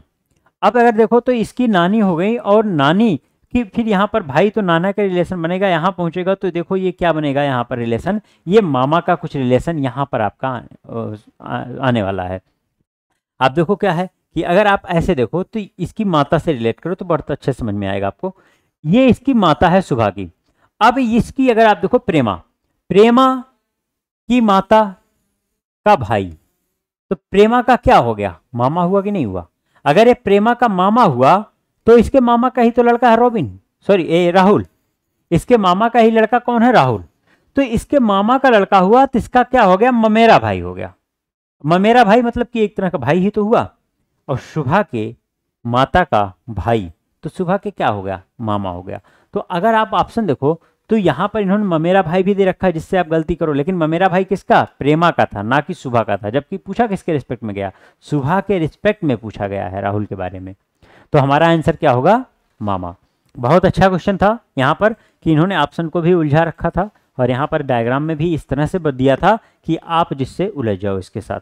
तो एक बार इस क्वेश्चन को फिर से आप लोग खुद से सॉल्व करना, बिना एक बार सॉल्यूशन आपने देखा, दूसरी बार आप खुद से इसको सॉल्व करना और देखना आप कि कितना आप इसके सटीक से पहुंच पाते हो। अगला क्वेश्चन देखो, राजन सचिन का भाई है तथा मानिक राजन का पिता है, जगत प्रिया का भाई है तथा प्रिया सचिन की पुत्री है, जगत का चाचा कौन है। इन्होंने पहले ही पूछ लिया भाई कि जगत का चाचा कौन है। अब चाचा को ढूंढना है, जरा देखो कैसे ढूंढेंगे, डायग्राम पहले बनाओ। राजा सचिन का भाई है, राजन सचिन का भाई है, तो ये हो गया राजन, और ये भाई किसका है, सचिन का। अब सचिन का जेंडर अभी नहीं कंफर्म करेंगे क्योंकि सचिन नाम भले लड़के का है लेकिन जेंडर को कंफर्म नहीं करना, ऑप्शन के अनुसार हम बाद में देखेंगे अगर आवश्यकता पड़ी तो। तथा मानिक राजन का पिता है, अगर राजन का पिता मानिक है तो वो यहां पर आएगा और मेल पर्सन होगा। जगत प्रिया का भाई है, देखो यहां पर ना तो जगत के बारे में दिया गया था ना तो प्रिया के बारे में दिया गया था, लेकिन आप इसको अलग से बना सकते हो, ये है जगत और ये है प्रिया, जगत प्रिया का भाई है तो ऐसे बनेगा। तो इन्होंने कहा प्रिया सचिन की पुत्री है। अब देखो डायग्राम कंप्लीट हुआ, प्रिया को यहां पर लेकर के आओ, सचिन की पुत्री बनाओ इसको, प्रिया को, ये हो गई सचिन की पुत्री, और इसी का भाई कौन है, जगत, मतलब सचिन का ही पुत्र कौन हो गया, जगत। ये ट्री कंप्लीट हो गई, जाके उसके साथ मर्ज कर दिया गया। इन्होंने कहा जगत का चाचा कौन है, अगर आप देखो तो जगत यहां पर है और जगत का चाचा, भाई जगत के चाचा का रिलेशन कब बनेगा, जब जगत के पिताजी का भाई होगा तब जगत का चाचा कहलाएगा। अब यहां पर सिचुएशन जरा देखो, मैंने इसलिए कहा था कि ऑप्शन की ओर जाना जरूरी है हमारे लिए। तो यहां पर देखो क्या है, जगत यहां पर है, अब सचिन का देखो जेंडर कहीं नहीं क्लियर है, राजन सचिन का भाई है, सिर्फ राजन का जेंडर क्लियर हो रहा है, और फिर यहाँ पर कहीं सचिन के बारे में नहीं कहा गया, और लास्ट में आकर के बोला प्रिया सचिन की पुत्री है, फिर से सचिन का जेंडर क्लियर नहीं हुआ। अब यहाँ पर 5 ऑप्शन मैंने इस क्वेश्चन में इसलिए आपको दिया है, ये 4 ऑप्शन में एक ऑप्शन मैंने निश्चित नहीं किया जा सकता इसलिए दिया है कि आप इस चीज़ को जरा समझना अच्छे से, कि कई बार ऐसा होता है इस तरह से क्वेश्चन आपके सामने आता। सबसे पहली चीज तो सचिन का जेंडर जब वहां पर नहीं क्लियर है, जब तक ये बताया नहीं जाएगा। अगर यहाँ पर कहा गया होता सचिन क्या है, एक पुरुष है, सचिन एक मेल पर्सन है, तब हम मेल मान लेते, अगर नहीं बताया गया तो नहीं मानेंगे इसको। अब देखो इसका चाचा कब होता, जब सचिन इसका पिता होता तब राजन तो चाचा हो जाता, ऑप्शन में राजन इन्होंने पहले दे रखा। लेकिन अगर सचिन यहां पर उसकी माता का नाम है तो फिर राजन उसका चाचा नहीं हो सकता, तब राजन उस केस में उसका मामा होगा। तो यहां पर इन्होंने पूछा जगत का चाचा कौन है, और लेकिन ऑप्शन एक ए भी दे दिया, निश्चित नहीं किया जा सकता। अगर ये ऑप्शन है तो ये अप्रोप्रिएट ऑप्शन हमारा इसलिए होगा क्योंकि इन्होंने इसका नाम, इसका जेंडर नहीं क्लियर कर रखा है, इसलिए सबसे उचित ऑप्शन ये होगा। अगर यहां पर कभी बहुत बार ऐसा होता है कि ब्रैकेट में लिख देंगे पुरुष, अगर इस तरह से मेंशन कर दिया जाए तब ये ऑप्शन हमारा नहीं होता, तब हमारा ऑप्शन होता राजन, कि तब उस केस में अगर ये पुरुष होता तो उसका पिता 100% कौन होता, फिर राजन ही होता, जगत का पिता, जगत का चाचा, तो हम उस केस में राजन टिक करते। तो ये दोनों तरह से आंसर करने का तरीका आपका ये होना चाहिए। तो फिलहाल इस क्वेश्चन की अगर बात किया जाए तो इस क्वेश्चन में हमारा आंसर क्या होगा, निश्चित नहीं किया जा सकता, क्योंकि इसका नाम यहाँ पर सिर्फ नाम दिया गया है, उसका जेंडर क्लियर नहीं किया गया। नेक्स्ट क्वेश्चन की बात करते हैं।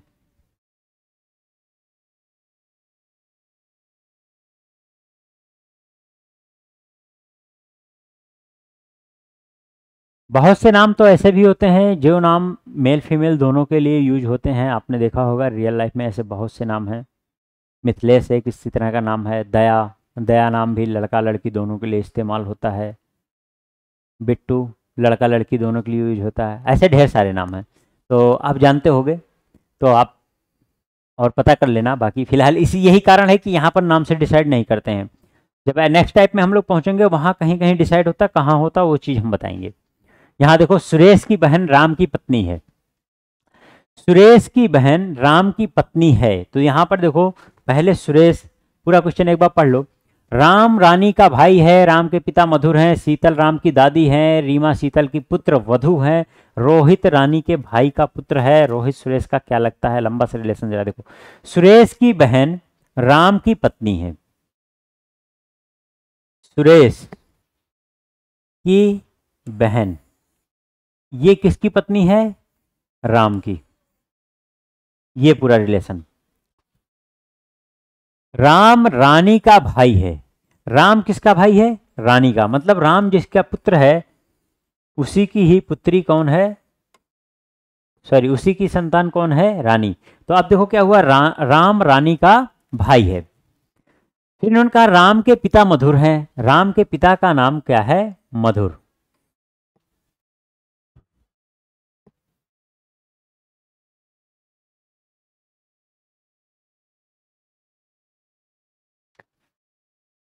रीमा, शीतल राम की दादी, एक लाइन छूट गया था, शीतल राम की दादी हैं। राम की दादी कब होंगी? जब राम के पिता की माता होंगी, तो उनका नाम क्या है? शीतल। शीतल राम की दादी।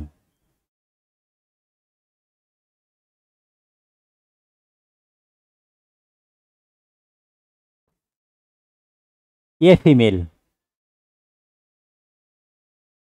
शीतल राम की दादी। फिर आगे इन्होंने कहा रीमा शीतल की पुत्र वधू है। रीमा किसकी पुत्र वधू है?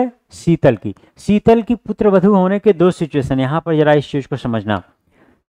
पहली चीज तो ये जो नाम दिया गया था मधुर, मधुर की ही पत्नी, ये आप, ये इसका नाम क्या दिया गया है? रीमा। रीमा शीतल के पुत्र वधू, या तो ये रीमा होगी,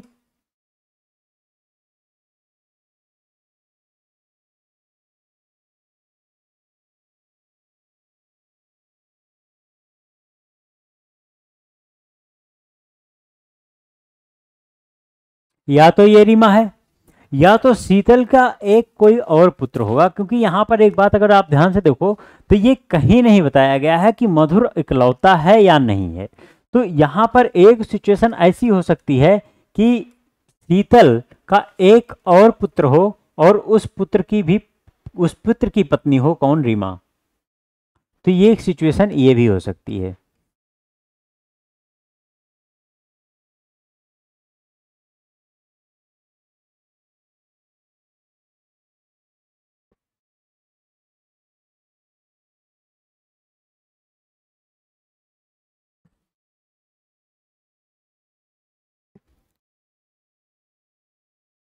तो अगला डायग्राम आपका इसमें जो मर्ज हो करके आ सकता है एक्स्ट्रा, वो ये हो सकता है कि इसका एक पुत्र और हो, उसकी पत्नी हो रीमा। ये दो सिचुएशन यहां पर हो सकती है। ये मैंने इसको डैश लाइन से इसलिए क्रिएट किया कि यह भी एक संभावना है इसी डायग्राम में। तो आगे इन्होंने क्या कहा, रीमा शीतल की पुत्र वधू है, रोहित रानी के भाई का पुत्र है। रानी कहाँ है? यहां पर रानी के भाई का पुत्र रोहित। अब फिर से देखो दो सिचुएशन बन रही है क्या, यहां पर देखो रानी के भाई का पुत्र, या तो रानी के भाई राम का पुत्र हो रोहित, या दूसरी सिचुएशन की रानी का एक और कोई भाई हो और उसका पुत्र हो रोहित। ध्यान देना, ऐसे क्वेश्चन में जटिलताएं ज़्यादा इसलिए रहती हैं क्योंकि यहाँ पर पॉसिबिलिटीज बनती, पॉसिबिलिटी देखना पड़ता है क्योंकि ऑप्शन हमारे सामने किसी भी तरह से हो सकता है। ठीक, तो यहाँ पर इन्होंने क्या कहा, रोहित रानी के भाई का पुत्र है। रोहित सुरेश का क्या लगता है? अब यहाँ से देखो क्या क्या पॉसिबिलिटीज हैं। इन्होंने कहा रोहित सुरेश का क्या लगता है? कौन? आंसर है, क्वेश्चन है रोहित। किसका? मतलब किससे? सुरेश से। रोहित सुरेश से, ये पूछा गया है। कौन? रोहित। किसका क्या लगता है? सुरेश का। मतलब सुरेश से क्या उसका संबंध है? तो सुरेश के पॉइंट ऑफ व्यू से पूछा गया ना कि सुरेश का क्या लगता है। ठीक, तो यहां पर सुरेश के रिस्पेक्ट में अगर आप देखोगे तो देखो यहां पर सुरेश की बहन है ये, और उसकी बहन का पति है, और उसकी बहन के पति का अगर पुत्र मानोगे आप उसको, तो देखो क्या हो गया भाई, इसके बहन का ही तो पुत्र हुआ। ओवरऑल देखा जाए तो ये पति पत्नी हो गए और इन्हीं का पुत्र हो गया। तो सुरेश के लिए रोहित उसका क्या हो गया? भांजा। अगर यहां पर आप जाओगे तो रिलेशन अगर आप देखोगे तो वो डायरेक्ट रिलेशन तो नहीं है, लेकिन वो रिलेशन इक्विवेलेंट टू उसी के होगा जो रिलेशन यहाँ पर निकल करके आ रहा उसी के इक्विवेलेंट में जाएगा, मतलब जो भांजा रिलेशन यहाँ बन रहा वही वहाँ भी बनेगा।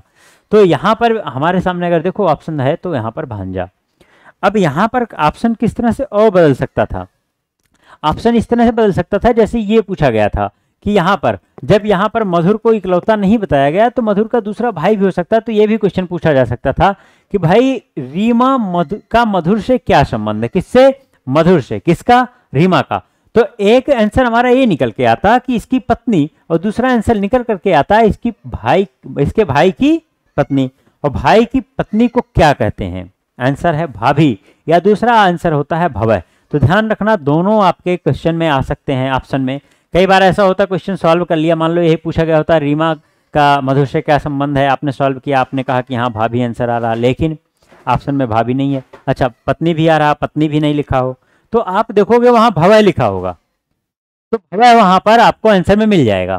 तो ये आपको ध्यान रखना होगा, ठीक है। सेम उसी तरह अगर यहाँ पर आपसे पूछा जाए रोहित का राम से क्या संबंध है, तो रोहित का राम से क्या संबंध है, अगर आप यहां देखो तो, या फिर बेहतर ये होगा रोहित राम की पत्नी से किस प्रकार संबंधित है, मतलब इससे। तो देखो राम की पत्नी से अगर आप देखो तो इसके लिए पुत्र है, लेकिन अगर ये वाली सिचुएशन बनेगी तो फिर उस केस में ये क्या हो जाएगा, भतीजा, क्योंकि फिर ये क्या हो, रोहित के लिए राम की पत्नी हो जाएंगी चाची। तो इस तरह से इस क्वेश्चन में और भी अच्छे क्वेश्चन बनाए जा सकते थे बढ़िया से ऑप्शन दे करके। तो आप इन सब चीजों को समझे, एक ही क्वेश्चन से कई बातें आप सीख रहे हो।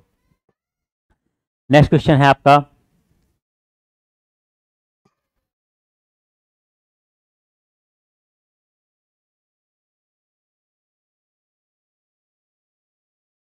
अपने बच्चों में गंगा के विशेष प्रिय हैं राम और रेखा।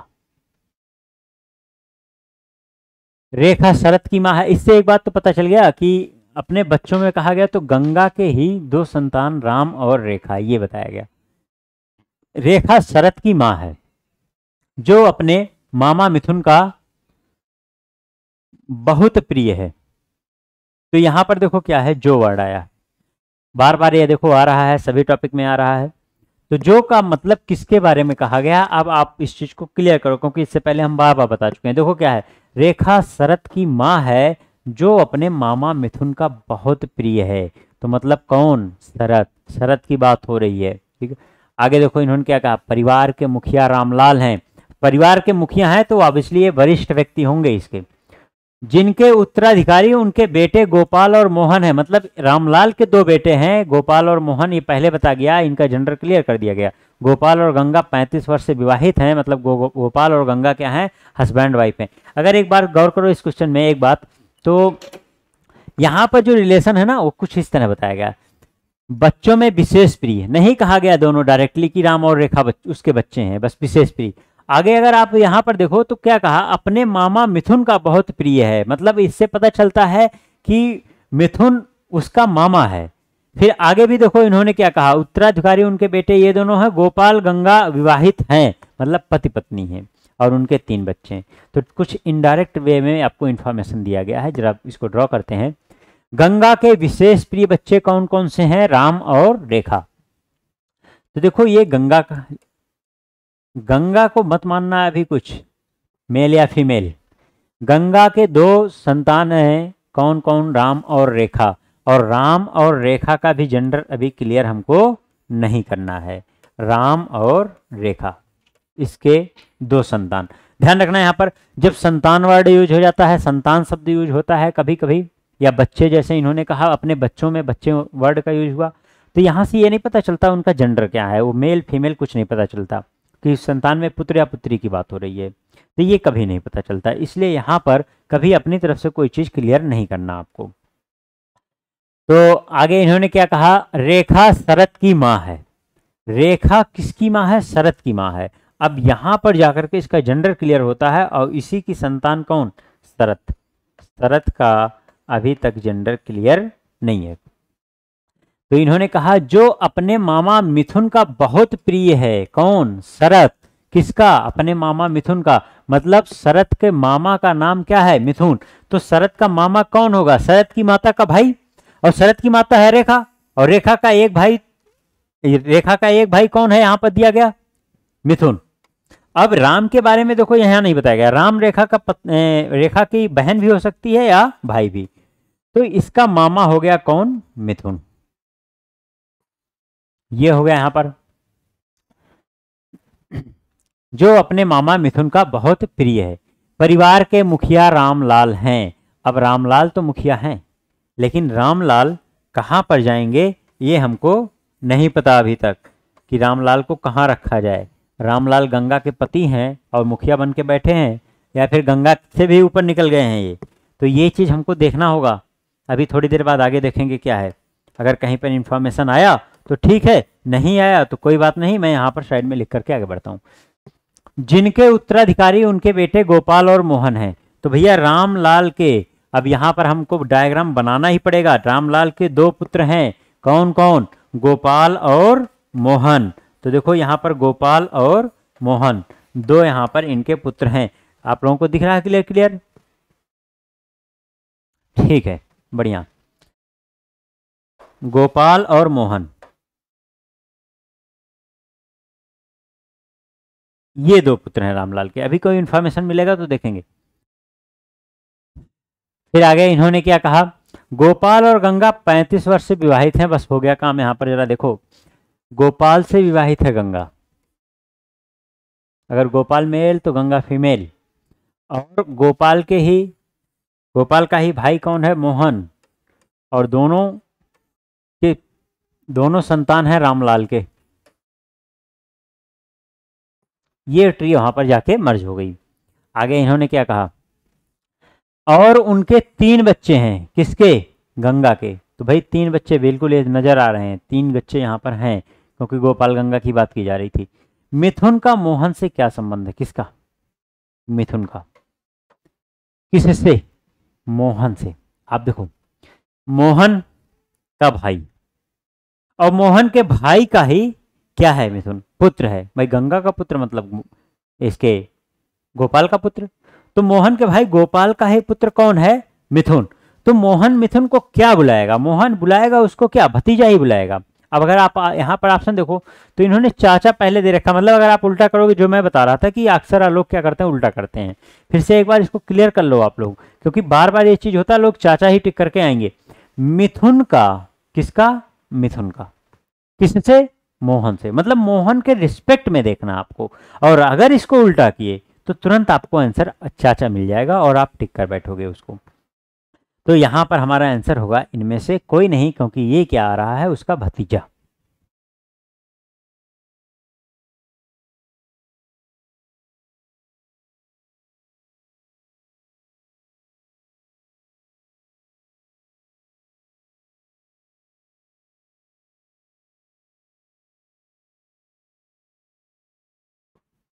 छह व्यक्तियों A B C D E और एफ के एक परिवार में निम्नलिखित संबंधों का परीक्षण कीजिए। मैं आपकी जानकारी के लिए बता दूं भैया, ये आईएएस का क्वेश्चन है, लेकिन अगर आप देखो तो बड़ा आसान सा है, डेटा कोई बहुत टफ नहीं है, इसका सॉल्व कर सकते हो आप।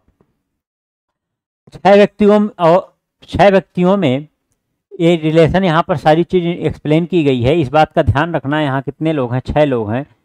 इन्होंने कहा पुरुषों की संख्या स्त्रियों की संख्या के बराबर है। तो भाई अगर 6 लोग हैं यहाँ पर, तो इस 6 में 3 क्या होंगे? मेल होंगे, और इन्हीं में 3 क्या होंगी? फीमेल, क्योंकि इन्होंने कहा पुरुषों और स्त्रियों की संख्या बराबर है। और इन्होंने कहा ए और ई एफ के पुत्र हैं। अब यहां से ड्रॉ होता है हमारा डायग्राम। ए और ई दो के दोनों किसके पुत्र हैं? एफ के पुत्र हैं। डी 2 व्यक्तियों, एक पुत्र और एक पुत्री की माता है। अब डी का नाम यहां पर नाम नहीं है तो अलग से रिलेशन क्रिएट करेंगे। डी 2 व्यक्तियों, एक पुत्र और एक पुत्री की माता है। ये माता है फीमेल, और ये ओनली है। ओनली यहाँ पर लिख दो, क्योंकि यहाँ पता है भाई कि ये दोनों एकमात्र पुत्र एकमात्र पुत्री, यहाँ पर इन्होंने पहले बोल दिया एक पुत्र और एक पुत्री की माता है, 2 व्यक्तियों की बस। फिर इन्होंने कहा बी ए का पुत्र है, तो कहीं पर नाम है? हाँ, यहाँ पर है। बी ए का पुत्र है। ए का पुत्र कौन है? बी, यहाँ पर आ जाएगा। फिर आगे इन्होंने कहा वर्तमान में परिवार में केवल एक ही विवाहित जोड़ा है। वर्तमान में केवल एक ही विवाहित जोड़ा है। देखो अब आपको समझ में आ गया कि ये केवल एक ही पुत्र एक पुत्री है यहाँ पर। तो अब इसको मैं इरेज कर देता हूँ, अब आपके दिमाग में आ चुका है।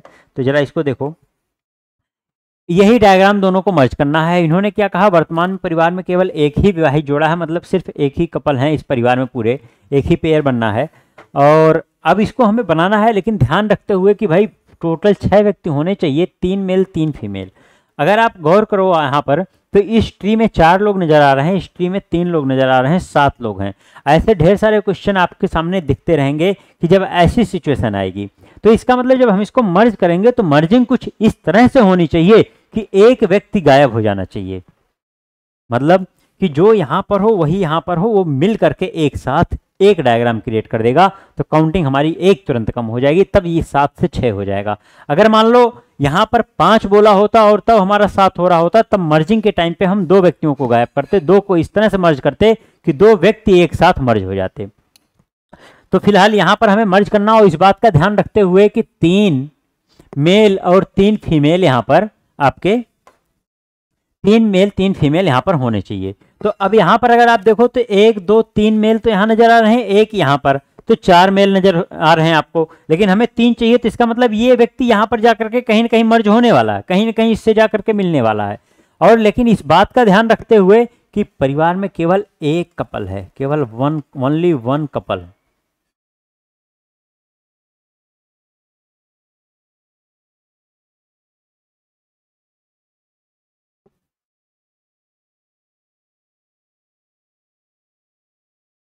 इस बात का ध्यान रखते हुए ही हमें डायग्राम को कंप्लीट करना। तो चलो इसको मिलाते हैं। अब आपके सामने क्या सिचुएशन हो सकती है भाई, अगर डी क्या है, फीमेल है, तो डी को अगर हम मर्ज कराना चाहें, कपल बनाने की कोशिश करें, तो देखो कैसे हो सकता है।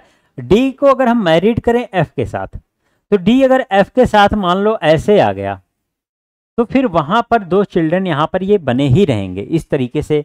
अब डी के अगर दोनों चिल्ड्रन इस तरह से बनाओगे आप, तो फिर क्या होगा, एक्स्ट्रा हो जाएगा। अगर इस तरह से नहीं बनाओगे, मर्ज करने की कोशिश करोगे, तो देखो इन्होंने एक बात पहले ही बोल रखा था क्या, कि इसका एक पुत्र एक पुत्री। तो भाई यहां पर आप इसके साथ बना नहीं सकते हो, क्योंकि अगर इसकी संतान तो डी की भी संतान, और इसके 2 पुत्र पहले बता दिए गए। तो ये बात तो 100% अब कंफर्म हो गई कि भैया ये नहीं होने वाला है, फिर ये कहना गलत होगा। अब डी जब उससे यहाँ एफ से मैरिड नहीं, तो अगली सिचुएशन हो सकती है ई के साथ या ए के साथ। अगर ऐसा नहीं होगा तो फिर बी के साथ। अब बी के साथ देखो क्यों नहीं हो सकता, कि बी से अगर मैरिड कराओगे तो यहाँ पर कोई मर्ज नहीं होगा, ये सबके साथ के साथ बने रहेंगे, 7 हैं तो 7 ही रह जाएंगे। तो इसका मतलब यहाँ भी मर्जिंग नहीं होगा, फिर यहाँ पर मर्जिंग ही यहाँ पर कहीं होने वाला। फिर से वही सिचुएशन, डी को अगर इसके साथ मर्ज करोगे तो इन दोनों बच्चों को कहाँ ले जाओगे, नीचे ही आएंगे, फिर से 7 बने रहेंगे, तो फिर मर्ज नहीं होने वाला। तो ऑब्वियसली फिर डी को हम यहाँ पर लेकर के आते हैं, यही एक ऑप्शन आपके सामने बचा। और एक व्यक्ति को मर्ज करना है और मेल पर्सन ही मर्ज करना था। तो देखो यहाँ पर हम बी को ला करके अगर बी को यहाँ पर एज्यूम कर लें, तो बी यहाँ पर आ जाएगा, और डी की एक संतान और उसकी कोई पुत्री। बस इस तरह से पूरा ट्री कंप्लीट हो गया। सारी कंडीशन यहाँ पर फुलफिल हो रही है, सारी कंडीशन वैलिडेट करते हुए अगर आप चेक करो तो पूरा हमारा डायग्राम कंप्लीट है। अब हम यहाँ पर चेक करते हैं क्वेश्चन को, इन्होंने क्या पूछा था, निम्न में से कौन सा निष्कर्ष निकाला जा सकता है। तो पहला निष्कर्ष क्या है, ए बी सी सभी स्त्रियां हैं, तो ए ही स्त्री नहीं है, तो ये गलत, बाकी देखने की जरूरत ही नहीं। ए डी का पति है, क्या ए डी का पति है, हाँ बिल्कुल सही, यही हमारा सही आंसर है। फिलहाल बाकी को भी चेक कर लो एक बार। ई और एफ डी की संतान है। बाकी मैं ऑप्शन क्यों चेक करवाता हूं, इसलिए चेक करवाता हूं कि आप ये चीजों को क्लियर कर सको, कि मान लो कभी ये ऑप्शन नीचे करके दे दें, इसको ऊपर करके दे दें, तो इन सब ऑप्शन को चेक कैसे करना है, कैसे हम इन सब के आंसर पे पहुंचे। बाकी आंसर तो हमारा आ चुका है, एग्जाम में टिक करना और निकलना आगे, यहाँ आगे मत देखना। ई और एफ डी की संतानें हैं, ई और एफ डी की संतानें हैं। तो देखो यहाँ पर ई और एफ दोनों अलग अलग जनरेशन में हैं, तो एक ही माता पिता की संतान कैसे हो सकते हैं। डी एफ की पौत्री है, कौन पौत्री है, डी एफ की, ये तो अगले ही जनरेशन में, जबकि पौत्री दूसरे जनरेशन में आती, पहले में नहीं दूसरे में। तो इसका मतलब ये भी हमारा आंसर नहीं होगा। तो इस तरह से हमारा आंसर आया ए डी का पति है। ये है आपका नेक्स्ट क्वेश्चन।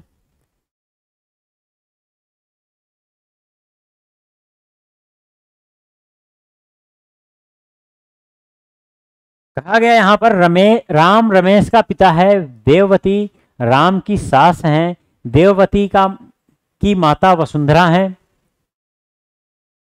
देववती की माता वसुंधरा है, जिसका पति हरीश है। अब फिर से वर्ड आ गया जिसका, जिसका मतलब किसका, वसुंधरा का, मतलब वसुंधरा का पति हरीश है।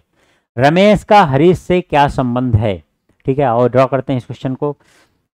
राम रमेश का पिता है, अगर राम पिता है तो राम को ऊपर करो, किसका पिता है, रमेश का पिता है। इस तरह से हमारा डायग्राम। अब आप काफी कुछ सीख चुके हो, थोड़ा फास्ट चला जाए। देववती राम की सास हैं, देववती अगर राम की सास हैं तो क्या सिचुएशन हो सकती है, राम की पत्नी की माता, यही होंगी क्या, देववती, ये राम की सास हैं, यहां पर आप ध्यान रखना। फिर इन्होंने क्या कहा, देववती की माता वसुंधरा, मतलब इनकी भी माता, कौन, वसुंधरा, इसके सास की माता वसुंधरा।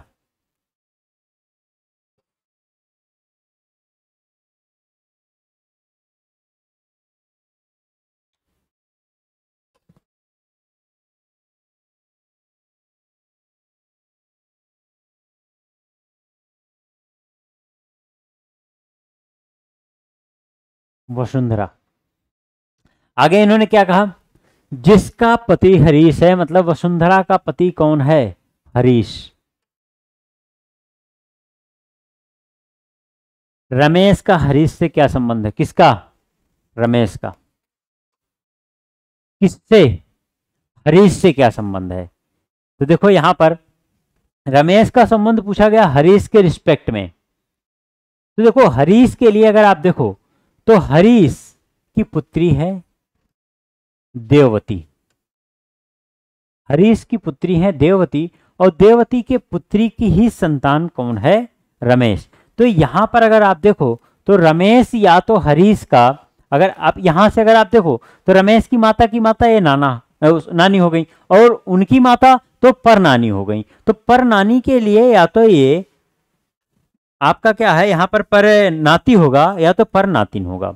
तो अब यहाँ पर जेंडर तो क्लियर है नहीं, तो देखो जो वसुंधरा का रिलेशन वही हरीश के लिए भी होगा, हरीश के लिए भी पर नातिन या पर नाती।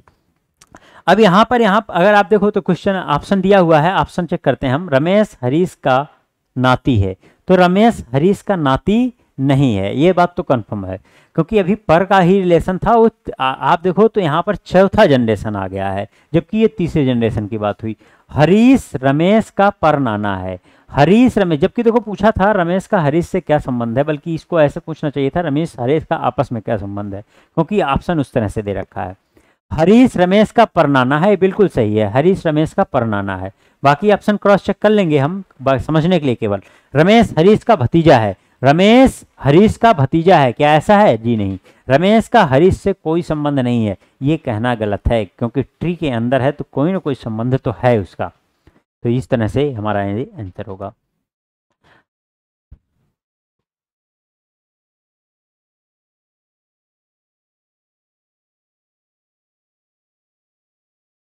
एक बार और बढ़िया क्वेश्चन आपके सामने देखो, यहां पर PQRSTU एक परिवार के 6 सदस्य हैं, जिनमें 2 विवाहित जोड़े हैं। शिक्षक टी का विवाह डॉक्टर से हुआ है, जो R और U की मां है। वकील Q का विवाह P से हुआ है, P का एक पुत्र और एक पौत्र है।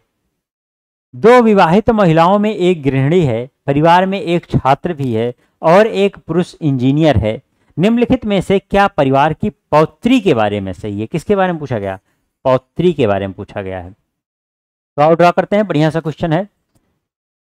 कितने लोग हैं यहाँ पर, 6 लोग हैं, इन्हीं का बोला गया यहाँ पर 6 सदस्य, जिनमें 2 विवाहित जोड़े हैं। मतलब यहाँ पर पहले इन्होंने कहा इस 6 में से क्या है, 2 पेयर हैं, 2 पेयर का मतलब 4 लोगों की बात हो गई है। इसके अलावा 2 लोग और हैं, ये पेयर नहीं है, मतलब ये अविवाहित हैं यहाँ पर।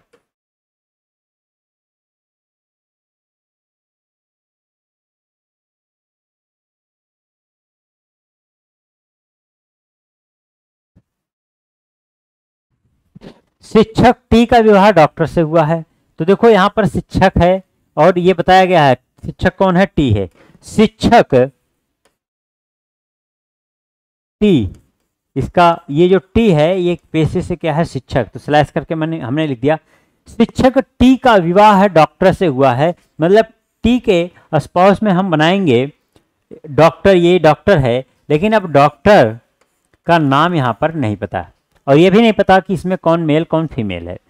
अब आगे इन्होंने क्या कहा, जो आर और यू की माँ है। अब यहां से कंफर्म होता है कौन, डॉक्टर, डॉक्टर आर और यू की माँ है, तो इसका मतलब ये क्या है, फीमेल। अब पता चला। और इन्होंने क्या कहा, किसका, आर और यू की माँ है, ये बन गया ट्री। फिर इन्होंने कहा वकील क्यू का विवाह, वकील क्यू का विवाह है पी से हुआ है। अब यहां पर ये इंफॉर्मेशन एक्स्ट्रा है, हम यहां पर बना लेते हैं वकील क्यू का विवाह पी से हुआ है। पी का एक पुत्र और एक पौत्र है, पी का एक पुत्र है एक पौत्र है। ये डायग्राम थोड़ा सा हम साइड में बनाएंगे क्योंकि ये जगह इसके लिए यहाँ कम पड़ेगी, ट्री आगे बनेगा हमारा। इसको मैं अलग से बना रहा हूं यहां पर। इन्होंने कहा वकील क्यू का विवाह, क्यू का विवाह पी से हुआ है और पी का एक पुत्र और एक पौत्र है। पी का एक पुत्र है और एक पौत्र है, पौत्र मतलब उसके पी का उसके पुत्र का ही पुत्र है, तो उसका एक पुत्र हो जाएगा और एक है यहाँ पर पौत्र। ये दो चीजें यहाँ पर बताई गई हैं। फिर आगे इन्होंने क्या कहा, दो विवाहित महिलाओं में एक गृहिणी है। तो ध्यान देना यहाँ पर दो पेयर पहले बताया गया था, दो विवाहित महिलाओं में एक गृहिणी है, दो ही महिलाएं तो विवाहित हैं, ये भी हमको पता है। तो एक गृहिणी है, तो यहाँ पर अब देखो कि एक डॉक्टर बताया गया है, तो इसका मतलब कि उनमें एक और है जो गृहिणी है। अब गृहिणी कौन होगी, तो देखो एक पेयर तो यहाँ दिख रहा है आपको, एक पेयर यहाँ पहले कहा गया था दो पेयर। अब यहाँ पर देखो पता है कि भाई ये शिक्षक, ये डॉक्टर, ये वकील, तो सिर्फ ये इस पी के बारे में नहीं पता, तो पी ही क्या मतलब गृहिणी है। ये पेशा तो उसका पता चल गया गृहिणी, और ये भी पता चल गया महिला है, तो ये महिला, अगर ये महिला तो ये क्या पुरुष, वही चीज यहाँ पर भी ये क्या है पुरुष। इतनी सारी इंफॉर्मेशन इस लाइन से हो गई हमारी। परिवार में एक छात्र भी है और एक पुरुष इंजीनियर। अब यहाँ पर इन्होंने कहा एक इंजीनियर भी है और वो क्या है, मेल पर्सन है, इसने ये कहा। तो अब यहाँ पर आप देखो इन्होंने क्या कहा, परिवार में एक छात्र भी है, उसका जेंडर इन्होंने नहीं बताया है। अब इन्होंने ये भी नहीं बताया इसमें कितने महिला कितने पुरुष हैं, बस इन्होंने पेयर बताया था, बाकी दो के बारे में नहीं पता था, जो अविवाहित हैं वो महिला पुरुष में से क्या कहाँ कैसे कुछ नहीं पता। तो ये इतनी सी इन्फॉर्मेशन। आगे भी देखो इन्होंने कुछ दिया है, एक छात्र भी है और एक पुरुष इंजीनियर है, निम्नलिखित में से परिवार के पौत्री के बारे में क्या सही है, सीधा यहाँ पर आगे क्वेश्चन पे 6 यहाँ पर हैं। अब अगर यहाँ गौर करो आप तो 1 2 3 4 5 6 7 8 लोग हो गए, 8 लोग हो गए हैं, जबकि क्वेश्चन में 6 बताया गया था। इसका मतलब यहाँ मर्ज होकर के 2 बनने वाले हैं, 2 एक साथ मर्ज होने वाले हैं, तब जा करके कहानी खत्म होगी। अब यहाँ पर देखो कैसे मर्ज किया जाए। अब आप एक चीज समझो, अगर इस ट्री को इसके नीचे कहीं पर भी हम जोड़ेंगे तो मर्जिंग नहीं होने वाली। क्यों? क्योंकि भाई P और Q दोनों का नाम यहाँ पर है क्लियर। अब R के साथ तो मर्ज नहीं कर सकते, इसके नीचे ही ला सकते हैं। अगर इसके नीचे लेकर के हम आएंगे यहाँ पर तो ये सब ट्री पूरी नीचे चली जाएगी और ये कभी भी यहाँ पर मर्जिंग यहाँ पर नहीं हो पाएगी।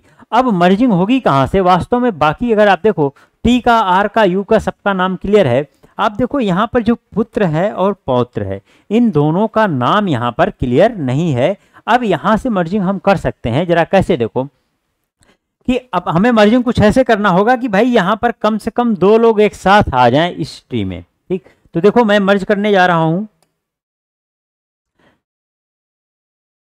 अगर मैं ऐसा करूं, यहां पर जो इन्होंने दिया है डॉक्टर, अब क्योंकि ये दोनों पेयर है, ये दोनों पेयर है, परिवार में 2 पेयर होने ही चाहिए। अगर मैं इन दोनों को ऊपर लेकर के जाऊं, नीचे तो नहीं आ सकते थे, ये दोनों को ऊपर लेकर के मैं जाऊं, वकील और गृहिणी जो हैं, अगर इनको ऊपर लेकर के जाऊं तो मैं यहाँ पर एक चीज कर सकता हूं कि इसको कॉमन कर सकता हूं, किसके साथ? शिक्षक के साथ। क्योंकि ये जो पुत्र बताया गया है, हो सकता है इस वकील और गृहिणी का पुत्र शिक्षक हो, तब उस केस में हम इसको इसके साथ मर्ज कर सकते हैं, एक मर्जिंग यहाँ होगी। तो अगर इसकी मर्जिंग होगी तो ऑब्वियसली अगले वालों को भी हमें मर्ज करना पड़ेगा, क्योंकि अगर उसको हम अलग से बनाएंगे तो फिर संख्या 1 बढ़ जाएगी, 7 हो जाएगी। तो उसको मर्ज करने के लिए हमें इन दोनों में से किसी एक को चूज करना पड़ेगा, चाहे इसको, वो हमें पौत्र बनाना पड़ेगा किसी एक को यहाँ पर। और अगर ऐसी मर्जिंग करते हैं तो देखो पूरा ट्री कितने बढ़िया से कंप्लीट होगा। हम इस क्वेश्चन को थोड़ा छोटा करके यहाँ डायग्राम को कंप्लीट कर देते हैं।